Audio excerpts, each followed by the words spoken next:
If in the land that the Lord your God is giving you to possess someone is found slain, lying in the open country, and it is not known who killed him, then your elders and your judges shall come out, and they shall measure the distance to the surrounding cities.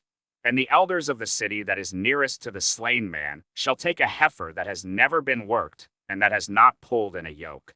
And the elders of that city shall bring the heifer down to a valley with running water, which is neither plowed nor sown, and shall break the heifer's neck there in the valley. Then the priests, the sons of Levi, shall come forward. For the Lord your God has chosen them to minister to him and to bless in the name of the Lord.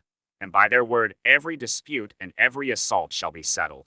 And all the elders of that city nearest to the slain man shall wash their hands over the heifer whose neck was broken in the valley. And they shall testify, Our hands did not shed this blood, nor did our eyes see it shed. Accept atonement, O Lord, for your people Israel, whom you have redeemed, and do not set the guilt of innocent blood in the midst of your people Israel, so that their blood guilt be atoned for. So you shall purge the guilt of innocent blood from your midst, when you do what is right in the sight of the Lord. When you go out to war against your enemies, and the Lord your God gives them into your hand, and you take them captive, and you see among the captives a beautiful woman, and you desire to take her to be your wife, and you bring her home to your house, she shall shave her head and pare her nails. And she shall take off the clothes in which she was captured, and shall remain in your house, and lament her father and her mother a full month.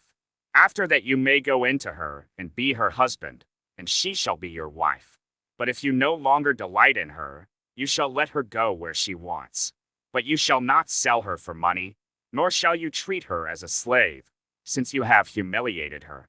If a man has two wives, the one loved and the other unloved, and both the loved and the unloved have borne him children, and if the firstborn son belongs to the unloved, then on the day when he assigns his possessions as an inheritance to his sons, he may not treat the son of the loved as the firstborn in preference to the son of the unloved, who is the firstborn, but he shall acknowledge the firstborn, the son of the unloved, by giving him a double portion of all that he has, for he is the firstfruits of his strength.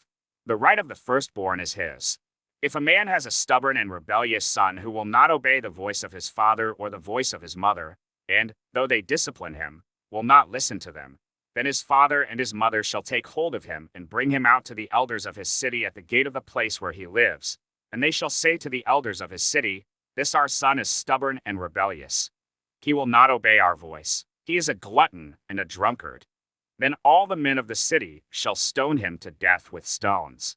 So you shall purge the evil from your midst, and all Israel shall hear and fear.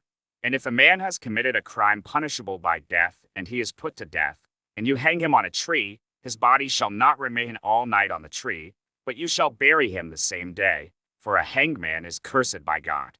You shall not defile your land that the Lord your God is giving you for an inheritance.